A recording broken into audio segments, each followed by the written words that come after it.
Hi friends and dear students, I am Ashok Kumar Sharma, the chairman of People Welfare Foundation and the director of AK Study Center.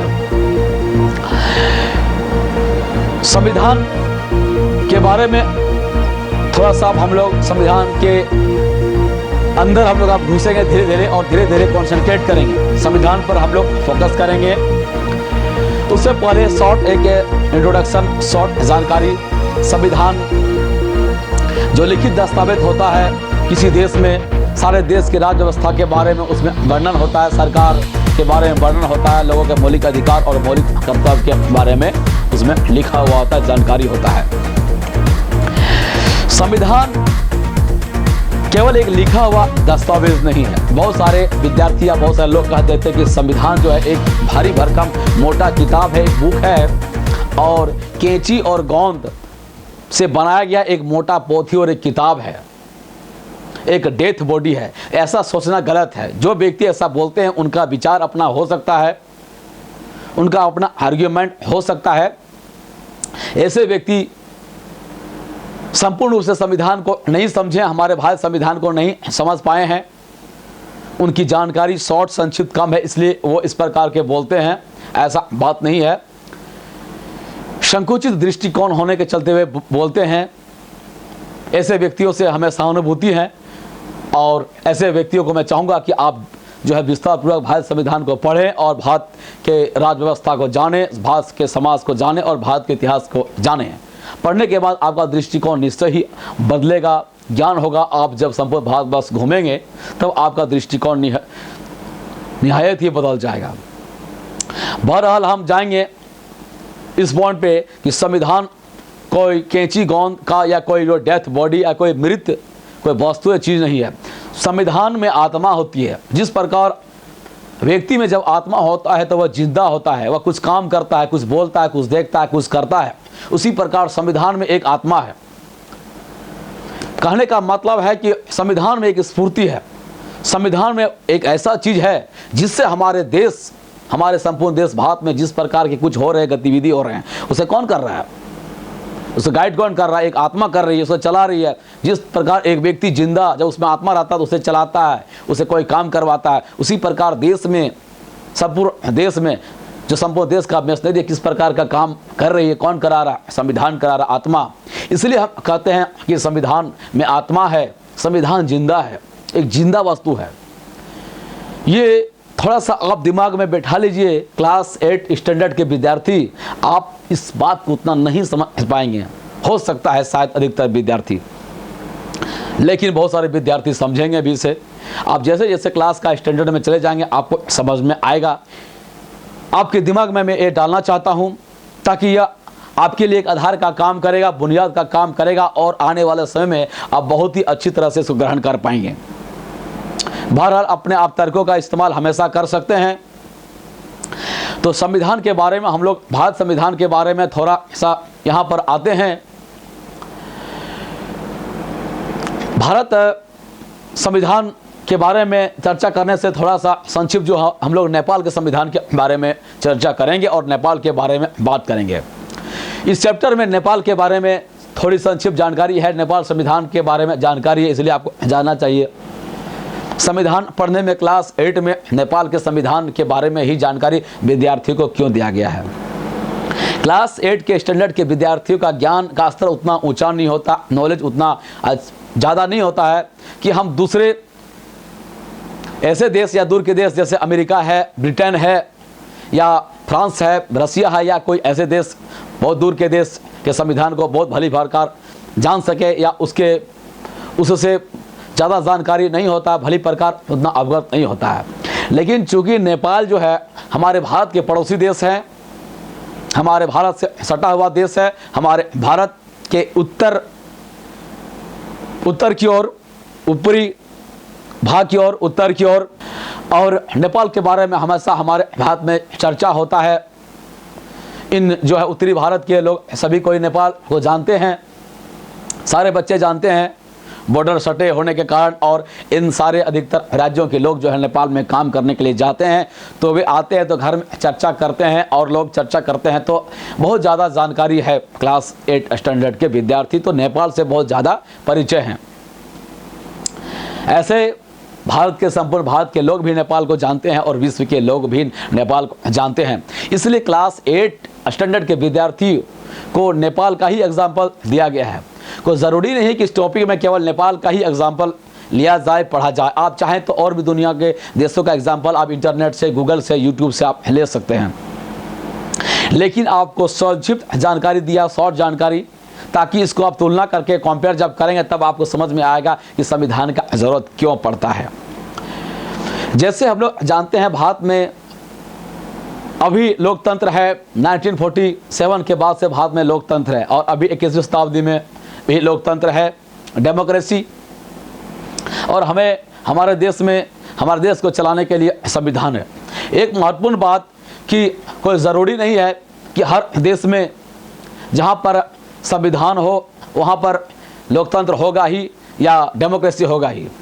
किसी भी चीज़ को चलाने के लिए, बड़ा संस्था को चलाने के लिए, देश को चलाने के लिए एक संविधान, एक लिखित दस्तावेज का ज़रूरत तो पड़ता है, लेकिन कोई ज़रूरी नहीं है कि जहाँ कॉन्स्टिट्यूशन हो वहाँ पर उस देश में लोकतांत्रिक व्यवस्था ही हो या लोकतांत्रिक शासन पद्धति ही हो। तो जिस प्रकार भारत में संविधान है उसी प्रकार नेपाल के संविधान के बारे में भी पढ़ेंगे। तो हम लोग नेपाल जो हमारा पड़ोसी देश है, हम लोग देखते हैं कि जैसा हम लोग नेपाल के बारे में थोड़ा देख रहे हैं कि नेपाल हमारा पड़ोसी देश है, हमारे उत्तरी भारत से सटने वाला पड़ोसी राज्य नेपाल। नेपाल में 1990 तक किस प्रकार की शासन व्यवस्था थी? राजतंत्र।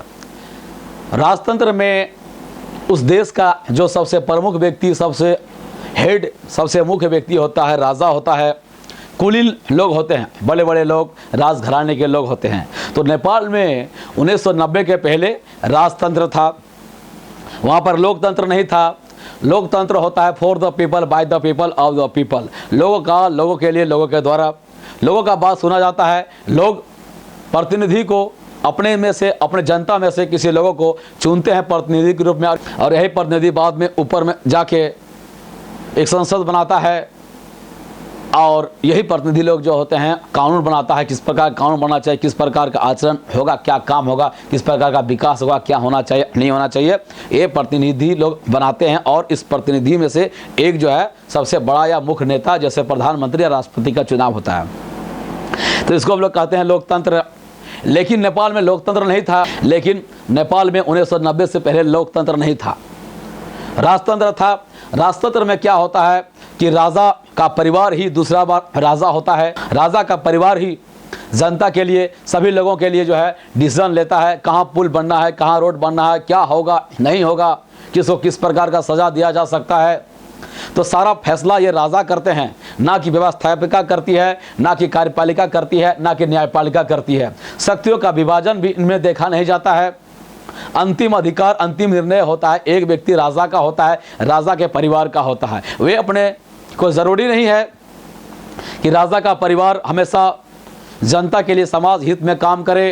कभी वे अपने स्वार्थ के लिए, अपने मतलब के लिए हर डिसीजन, हर फैसला अपना काम करते हैं। और ये राजा लोग, ये कुलीन लोग, इतिहास में हमेशा रहा है कि अत्याचारी, निरंकुश बन जाते हैं और आम लोगों को, शिक्षित लोगों को, सजग लोगों को सताने लगते हैं, परेशान करने लगते हैं, टॉर्चर करने लगते हैं। उसके साथ अन्याय किया जाता है, उससे जबरन टैक्स वसूला जाता है, उसके संपत्ति को छीन लिया जाता है, उनका हत्या भी कर दिया जाता है, गलत तरीके से झूठा आरोप लगा के उन्हें मृत्युदंड, फांसी, बहुत तरह का यातनाएं और सज़ा दिया जाता है। तो इसे हम लोग कहते हैं राजतंत्र।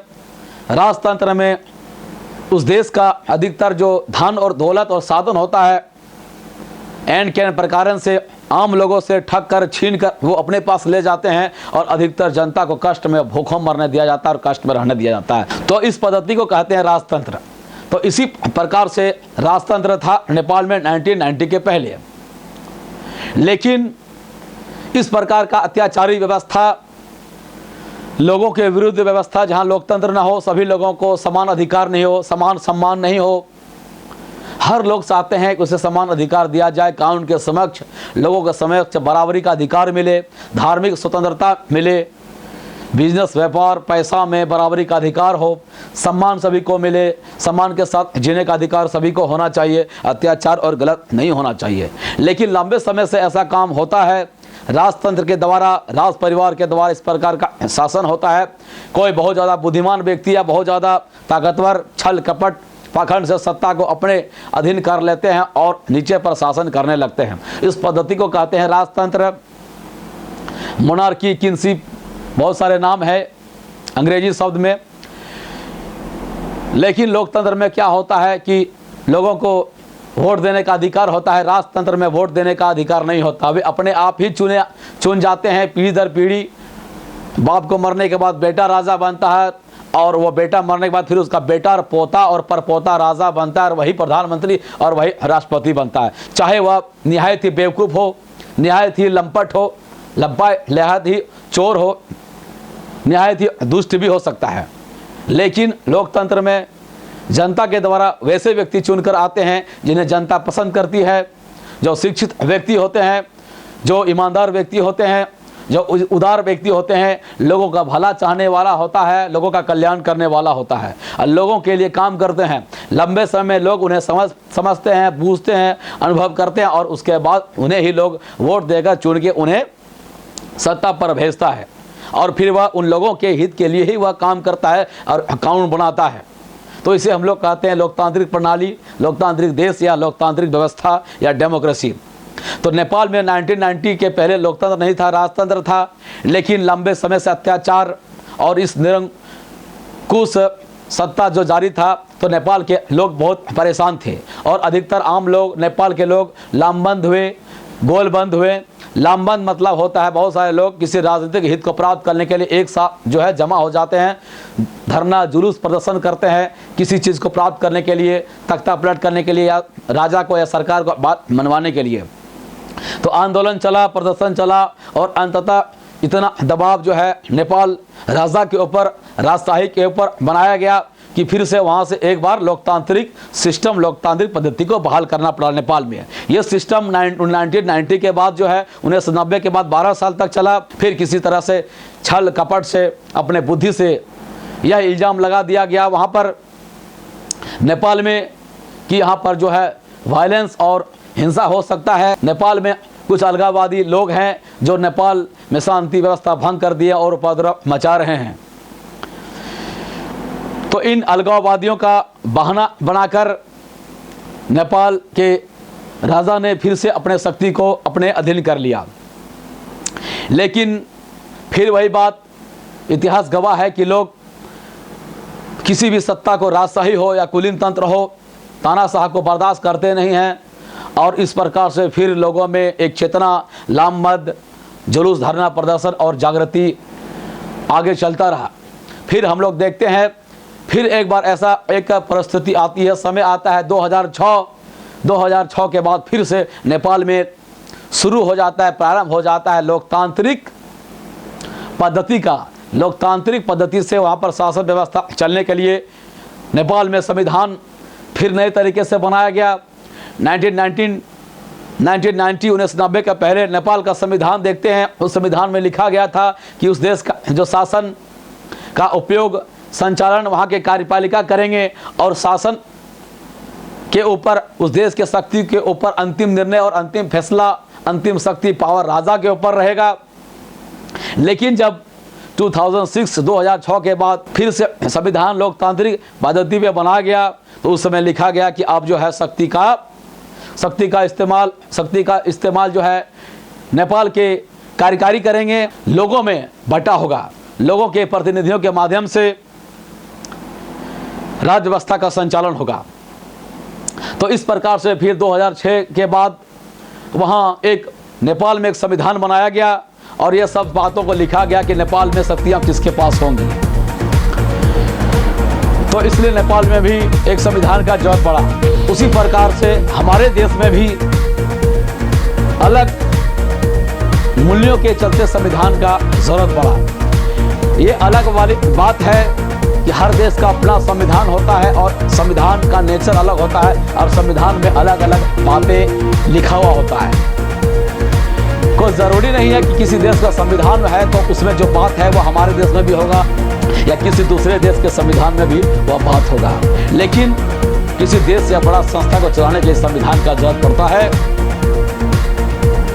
इस वीडियो में इतना ही। Thank you very much watching for AK study centre and people welfare foundation. Jai Hind.